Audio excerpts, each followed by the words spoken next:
오늘 본문에서는 계속해서 지혜가 자기의 아들들에게 말을 하고 있습니다. 잠언은 계속해서 아버지가 아들에게 이야기하듯이 그러한 어구로 이야기를 하는데요. 잠언에서 말하는 이 2장 내용에서 말하는 그 내용은 내 아들아 너희들은 지혜의 계명을 너희 안에 간직하고 그 마음에 명철을 두어라 라고 말을 하는 것으로 오늘 본문을 시작하고 있습니다. 계속해서 지혜는 자신의 아들들에게 자녀들에게 지식을 불러 구하려 명철을 얻으려고 소리쳐라 라고 당부합니다. 은을 구하는 것 같이 지혜를 찾고 감추어진 보배를 찾듯이 지혜를 찾게 되면 결국 여호와 하나님을 겸손하여 두려움 가운데 섬기는 법을 깨닫게 되며 하나님을 알게 될 것이다 라는 말로 마치고 있는 것이죠. 지혜를 구하라고 합니다. 지혜를 구하여서 지혜를 구하였더니 지혜를 찾았더니 얻게 되는 것은 하나님을 알게 되는 것과 하나님을 섬기는 법을 알게 되었다라는 거죠. 지혜를 구했는데 하나님을 알게 되었다라는 말입니다. 여기까지는 이해가 되시죠? 전혀 이해가 안 되시면 진도 나가기가 굉장히 힘든데 지혜를 구하라고 해서 지혜를 구하였더니 만약에 지혜를 구했다면 그가 얻게 되는 것은 하나님을 알게 된다라는 것이 지금 이어져 가고 있는 겁니다. 왜 지혜를 구했는데 하나님을 알게 되며 하나님을 섬기는 법을 알게 될 것이라 말하고 있는가 하니, 왜냐하면 여호와 하나님이 지혜를 주시는 근원이시기 때문이다 라고 오늘 잠언의 기자는 이야기하고 있습니다. 하나님은 지식과 명철이라고 번역된 이해, 사람의 모든 이해를 그 입에서 내시는 분이시라고 오늘 본문을 통해서 증언하고 있는 것이죠. 즉 지혜의 근원 되시는 하나님을 알게 되는 것만이 사람이 사리분별이라고 하는 것을 할 수 있게 되는 유일한 길이 된다라는 말입니다.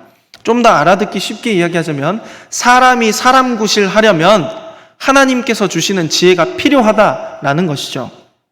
사람이 지혜의 근원 되시는 하나님을 힘써 찾을 때 어떤 일이 일어나게 되는가, 오늘 본문은 이렇게 이야기하는데, 하나님은 자신을 찾는 자를 위해서 완전한 지혜를 예비하신다라고 그렇게 선언합니다. 하나님께서는 하나님 자신을 찾는 자를 들어서 무엇이라 말씀하고 계신가 하니 정직한 자라고 하십니다. 자신을 간절히 찾는 자를 하나님은 정직한 자라고 말씀하여 주시는데, 왜 하나님을 찾는 자가 정직한 자라고 하나님께 불리어질까요? 우리가 앞서 보았던 잠언 1장에서는 어리석은 자들은 스스로를 지혜롭다 여기고 자신과 하나님을 기만한다라는 사실을 우리가 잠언 1장을 통해서 깨달았습니다. 그러나 어리석은 자들과 반대로 정직한 자는 자신의 어리석음을 돌아보게 된다라는 것이죠. 나는 정말로 어리석고 무익한 사람이구나 라는 것을 돌아보고 그 한탄 가운데서 나는 어리석고 나는 무익하고 나는 게으르니 참 지혜가 되시는 하나님께 나의 모든 것을 의탁해야겠다라고 결단하는 것이 정직한 자라는 겁니다. 더 명확하게 이야기하자면 자기의 어리석음 가운데 스스로 속지 않고 참 지혜 되시는 하나님께 엎드릴 줄 아는 자가 곧 정직한 자다라는 겁니다. 하나님은 그런 자들을 보고 자기 어리석음을 보고 한탄하며 하나님께 엎드리는 자들을 보고 정직한 자라고 말씀해 주시는데, 그런 자를 긍휼히 여기셔서 의롭다 하여 주신다라는 의미가 정직한 자라는 이름에 들어가 있습니다. 하나님께서 자기의 무익함을 보고 하나님께 엎드리는 자들을 의롭게 여겨주시는 거다라는 것을 우리는 알 수 있는 것이죠. 자신의 어리석음과 게으름을 아는 자는 그렇기 때문에 쉽게 자기 마음 가는 대로 선택할 수가 없습니다. 자기 무익함을 의지하다가는 잠언 1장의 말씀처럼 그 결과가 항상 멸망뿐이다라는 사실을 너무나도 절절히 알기 때문에 정직한 자들은 자신의 어리석은 판단을 의지하기보다는 하나님 앞에 겸손히 자신의 행실을 맡기게 된다라는 것이죠. 그래서 하나님께서 자신에게 모든 것을 의탁하는 그 자들을 의롭다 칭하여 주시고 그들의 모든 행실이 하나님 보시기에 온전하도록 지켜주시는 방패가 되시겠다라고 선언하십니다. 그들의 행실을 정의와 공의 가운데로 이끌어내셔서 온전한 행실로 빚어 가시는 것이죠. 지혜이신 그분의 말씀이 곧 그 사람의 발에 등이 되어주시고 그 길에 빛이 되어주셔서 그 사람이 갈 수 있는 안전한 울타리를 쳐주시는 겁니다. 그래서 자신을 찾고 의탁하는 자들의 여정을 끝까지 보호하여 주시는 것이죠. 어리석은 사람은 스스로 의지하면서 눈 멀고 귀 막힌 자와 같이 어떻게 살아야 할지 모르며 방황합니다. 그래서 잘 가고 있지 않는데도 자신은 잘 가고 있다고 때로 착각하며 수렁에 빠져갈 때가 많습니다. 그러나 참 지혜 되시는 하나님의 진리의 말씀 안에서 오직 하나님만을 의지하고 신뢰하며 가는 여정은 곧고 안전한 길이라 하는 것이죠. 하나님은 자신을 의지하여서 이 진리의 여정을 걷는 모든 성도의 길을 친히 보존하여 주십니다. 이 진리의 여정을 가는 성도는 그 길을 계속 걸어가면서 공의란 무엇인가, 정의와 정직이 무엇인가, 선은 무엇인가에 대해서 깨달아 가게 되는 것이죠. 즉 하나님이 어떤 분이신지, 하나님이 성품에 대하여서 그 진리의 여정 속에서 그 길을 가면 갈수록 점점 더 하나님에 대해 잘 알아가게 된다라는 겁니다. 그러나 어리석은 자가 어찌 한 번도 경험해보지 못한 지혜를, 그 하나님을 그의 안에서 이해하고 체득할 수가 있을까요? 어리석은 자는 그 자체로 지혜를 결코 품을 수 없습니다. 물과 기름과 같은 것이기 때문에 어리석음은 지혜로움을 결코 이해할 수가 없는 것이죠. 즉 사람은 결코 참 지혜이신 하나님에 대해서 죽었다 깨어나도 결단코 알 수가 없다라는 겁니다.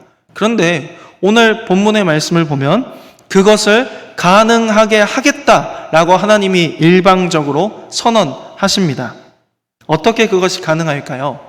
참 지혜이신 하나님께서 그 어리석은 사람 안에 거하시면 되는 것이죠. 곧 진리의 영이신 성령께서 성도들의 안에 내주하심으로 말씀을 통하여서 하나님이 어떤 분이신가를 깨닫게 하고 그 하나님은 나로 하여금 어떠한 삶을 살기를 원하신가를 알게 되어 가면서 점점점 그 하나님이 원하시는 모습에, 그 하나님이 기뻐하시는 지혜로운 삶의 모습을 취하게 되어져 간다라는 겁니다. 또한 늘 성도 안에 계시는 그 성령님을 성도는 의식함으로써 이전에 즐겨갔던 굽은 길과 패역한 길에서 방황하지 않고 말씀을 온전히 붙잡고 그 인생 가운데 분별하며 올바른 선택을 이어가게 된다라는 겁니다.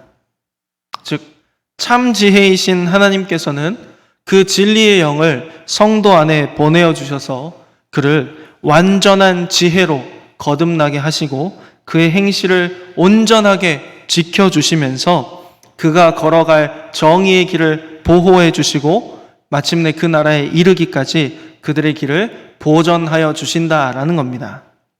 진리의 영이 내주하시는 성도들은 이와 같이 그의 영혼이 매일 즐거움 가운데 있게 된다라는 것이죠. 사랑하는 성도 여러분, 진리와 함께 하고 계시는 여러분의 삶이 매일 기쁨으로 가득 차고 있는지 이 시간 한번 돌이켜 보시길 바랍니다. 우리 찬양의 가사 중에 이러한 가사가 있습니다. 내가 매일 기쁘게 순례의 길 행함은 주의 팔이 나를 안보하며 내가 주의 큰 복을 받는 참된 비결은 주의 영을 의지함이라. 성령이 계시네, 할렐루야 함께 계시네. 좁은 길을 걸어도 밤낮 기뻐하는 것 주의 영이 함께 함이라. 우리가 좁은 길을 걸어가고 험한 아골골짝을 걸어간다 할지라도 밤낮 기뻐하며 찬양할 수 있는 이유는 우리 안에 내주하시는 성령께서 우리의 길을 그 진리의 가운데로 이끌어 가시기 때문임을 우리가 늘 감사함으로 기뻐함으로 고백하지 않습니까? 이와 같이 성령이 내주하시는 성도들의 행동의 기준은 늘 진리인 말씀이 됩니다. 그리고 그 말씀을 통해서 그의 행동, 생각, 말 한마디마저도 어떻게 하면 하나님이 기뻐하실까를 생각하며 고민하며 따르고 선택하게 되어져 간다라는 것이죠. 성도들의 삶의 모든 순간 어떠한 선택지가 주어진다고 하더라도 과연 무엇이 하나님을 기쁘시게 하는가를 분별할 수 있는 이해가 생기게 된다는 겁니다. 더 이상 어리석은 육신의 정욕으로 바라보는 것이 아니라 어떻게 하면 하나님을 기쁘시게 할지를 먼저 생각하게 된다는 것이죠. 그렇게 살아가는 성도의 삶은 늘 진리의 울타리 안에만 있습니다. 또한 그 진리의 울타리가 성도가 삶의 범위를 늘 안정적으로 유지할 수 있도록 보존하시고 보호하시기 때문에 성도는 그 안에서 하나님이 요구하시는 바대로 선택하며 참 자유를 누리게 된다는 것이죠. 그 진리의 울타리 안에만 있으면 내 잘못된 선택과 내 판단 때문에 방황하고 혼돈 가운데 처할 일 없이 하나님이 요구하시는 그 삶을 따라가기만 하면 우리는 그 안에서 참 자유와 기쁨을 누리게 된다라는 것이죠. 그렇기 때문에 성도된 우리가 가장 먼저 해야 할 일은 하나님 알기를, 진리 알기를 힘써야 한다라는 것이죠. 제가 23년도에 이제 신대원 마지막 학기를 다녔을 때 신대원을 다니다 보니까 월요일에 학교를 가서 금요일에 집으로 돌아왔습니다. 그래서 월요일에 학교를 가니까 4일 동안 집을 비우게 되는데 그동안 집안의 물건들이 많이 바뀝니다. 금요일에 와가지고 뭔 물건을 찾으려고 하는데 도저히 보이지 않으면 어머니께 전화를 드립니다. 어머니, 이 물건이 어디 있습니까? 그러면 어머니께서 항상 저에게 하시는 말씀이 있습니다. 눈 크게 뜨고 찾아보라고. 있다고. 아니, 없다고. 저는, 아니, 거기를 다 뒤져봤는데 없다고. 눈 크게 뜨고 찾아보라고 항상 저에게 그러시는데, 아니나 다를까, 한 번 더 눈을 크게 뜨고 찾아보면 어머니가 말씀하신 딱 그 자리에 정확하게 있습니다. 아무리 제가 찾을 때는 보이지도 않던 그게 다시 듣고 보니 그 자리에 있더라라는 것이죠. 성도된 우리가 하나님을 찾는 것 또한 마찬가지입니다. 어떻게 하나님을 알 수 있을까요? 두 눈 크게 뜨고 하나님을 찾으면 됩니다. 바로 우리에게 주신 이 66권의 성경 말씀 속에서 이미 계시는 하나님을 찾으라는 말이죠. 어떻게 이것을 비유할 수 있을까요? 이스라엘이라고 하는 나라의 주변에는 많은 다른 도시 국가들이 있었습니다. 그 나라들은 각각 자기네 땅에서 은을 생산하는 광산을 소유하고 있었습니다. 어떤 나라에서는 또 그 은을 잘 재련하고 잘 세공하여서 장신구를 만들기도 하고 잔을 만들기도 하고 필요한 것들을 만드는 기술도 소유하고 있었습니다. 그런데 이 이스라엘이라고 하는 나라에는 은 광산은 눈 씻고 찾아봐도 없었다라는 것이죠. 이스라엘 주변 국가에 은 광산이 많기 때문에 이스라엘에도 자연스럽게 은이 흘러 들어왔고 이스라엘은 은을 세공하는 기술을 가지게 되었습니다. 그래서 은이라고 하는 금속은 이스라엘 사람들에게는 누구보다도 흔한 금속이었지만 그 가치는 언제나 인정받고 보장받는 이스라엘 사람들에게 꼭 필요한 금속이었다라는 것이죠. 구하려면 얼마든지 구할 수 있지만 그렇다고 소홀히 여길 수 없는 그런 존재가 은이었다라는 겁니다. 그런데 성경을 자세히 보면 지혜를 비유할 때, 특별히 잠언에서는 지혜를 비유할 때 우리가 생각하기에 지혜를 비유하려면 가장 좋은 금으로 빗대어 표현을 해야 할 것 같은데 놀랍게도 지혜를 표현할 때는 은으로 비유하는 경우가 상당히 많습니다. 솔로몬은 이스라엘에게 자신의 말을 듣는 모든 아들들에게 하나님을 지혜를 은과 같다라고 표현합니다. 먼 옛적에 광야 시내산에서 하나님은 이스라엘의 하나님이 되어 주시겠다라고 말씀하시면서 너희도 내 백성이 되라라고 그들을 부르셨습니다. 그러니 하나님의 소유된 백성으로 부름받은 이스라엘에게 하나님이라고 하는 존재는 이방의 신들보다는 우리와 언제와 늘 함께 하시는 그냥 익숙한 하나님처럼 여겨졌을 겁니다. 그러나 그 익숙한 하나님이 단 한순간이라도 이스라엘에게 손길을 거두시면 이스라엘은 결코 살아남을 수 없는 자들이었다라는 것이죠. 그들은 흔해 빠진 은보다 금과 다른 보석에 때로 눈을 돌리며 그들이 위기를 맞을 때마다 언제나 그들을 구원하시는 분은 하나님이시라는 사실을 맨날 맞고서 깨달았어야 했죠. 이처럼 하나님에게 이스라엘은 너무나도 귀한 보배와 같은 자들이었지만 이스라엘에게 하나님은 흔해 빠진 은처럼 익숙하지만 때로는 가끔 그 존재를 인정할 수밖에 없는, 결코 무시하거나 홀대할 수 없는 그런 존재였다라는 겁니다. 그런데 정말 과연 그러할까요? 여러분, 과연 하나님은 은과 같이 흔해 빠진 그런 존재이실까요? 고작 은 정도로 비유하는 것이 이스라엘이 지금 하나님을 은 쪼가리 정도로 그렇게 대하는 것이 옳냐라는 것이죠. 얼마나 하나님을 찾지를 않았으면, 얼마나 자신들의 어리석음을 따라갔으면 솔로몬이 하도 답답해서 하다못해 야 너희들 주변에 은 찾듯이 감추어진 보배 찾듯이 하나님을 그렇게 좀 찾아봐라. 하나님이 너희를 안 만나 주시겠냐? 라고 지금 답답한 마음에 이야기하고 있는 겁니다. 우리는 어떤 보배와도 비교할 수 없는 하나님을 두고도 썩어 없어질 그런 무익한 우리의 어리석음과 세상의 미련함을 따라갑니다. 그러한 자들에게 하다못해 은 찾듯이 은이라도 귀하게 여기는 너희가 그 은 귀하게 여기듯이 하나님을 귀하게 여겨봐라. 하나님이 너희에게 지혜를 부어주시지 않을까 한번 봐봐라 라고 이야기하고 있는 것이죠. 그러나 결국 이스라엘은 하나님을 은만도 못하게 여겼습니다. 그들은 여전히 하나님을 업신여기며 자신의 이해를 의지하고 우상을 그들의 선택의 기준으로 삼았습니다. 그래서 하나님은 자기 백성을 살리기 위해서 최후의 방법을 쓰십니다. 참 지혜이신 그 자신이 직접 이스라엘 가운데로 오시는 것이죠. 어리석음 가운데서 무엇이 중요한지도 모르는 우리 가운데 그 지혜가 빛으로 오셨습니다. 참 진리 되시는 말씀이 육신이 되어서 우리 가운데 오신 것이죠. 그래서 이제는 우리 귀에 대고 이야기하십니다. 내가 곧 길이요 진리요 생명이니 나 아니고서는 아버지께로 갈 자가 없다라고 명확하게 이야기하십니다.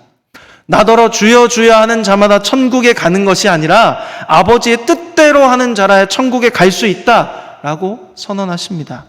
자신을 보내신 것이 아버지의 뜻이며 아버지의 뜻은 곧 아들을 믿는 것이라 명확하게 말씀하십니다. 누구든지 아버지께서 보내신 자신을 믿는 자는 그 안에서 영생하는 샘물이 솟아나리라 말씀하십니다. 그리고 그 육신이 되신 진리의 말씀은 이 모든 것들을 다 성취하시기 위해 십자가 위에서 친히 몸을 찢기시고 그 모든 물과 피를 다 쏟으셨습니다. 그 진리의 말씀이 바로 우리 주 예수 그리스도십니다. 그러므로 지혜를 찾는 자는 진리 되신 예수님 앞에 나오는 자들입니다.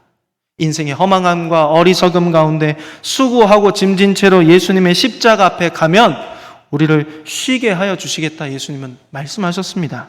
세상의 어리석음과 거짓으로 또다시 이리저리 방황하는 게 아니라 십자가 위에서 친히 다 이루신 진리의 말씀들을 우리가 이제는 깨닫게 하셔서 그 말씀을 우리가 믿음으로 받아들이게 하시며 삶의 행동으로 이어지도록 붙들어 주시는 겁니다.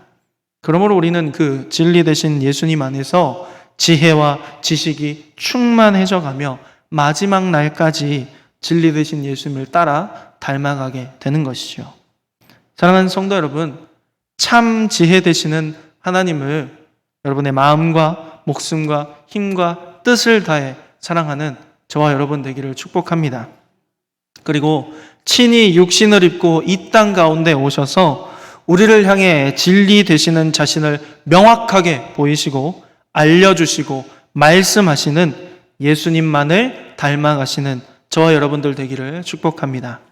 우리 안에 내주하시며 세상 끝날까지 함께 하시고 우리의 모든 어리석음을 제하시며 진리의 말씀으로 하나님의 아들, 딸로 빚어가시는 성령님만을 의지하며 따라가시는 저와 여러분들 되시기를 축복합니다. 바라기는 그 진리의 말씀이 선포되는 이 예향의 강단을 위하여서 절실히 기도해 주시길 바랍니다. 우리는 오직 우리에게 주신 이 성경 말씀을 통해서만 하나님을 알아가게 되며 예수님을 따라가게 됩니다. 우리 안에 내주하시는 성령께서도 우리에게 오른쪽으로 가라, 왼쪽으로 가라, 로또 번호 뭐 찍어라 이런 걸 말씀하시는 것이 아니라 성경 말씀을 가르치시고 생각나게 하시며 깨달아지게 하심 속에서 하나님을 닮아가게 하시는 것이죠. 그러므로 이 예향의 강단이 오직 진리 되시는 예수 그리스도만을 바르게 선포하는 강단이 되게 해주시기를 기도해 주시고, 또 특별히 담임 목사님을 비롯해서 많은 사역자들이 십자가 복음만을 절절히 전할 수 있는 말씀의 수종자들 될 수 있도록 늘 기도해 주시길 바랍니다.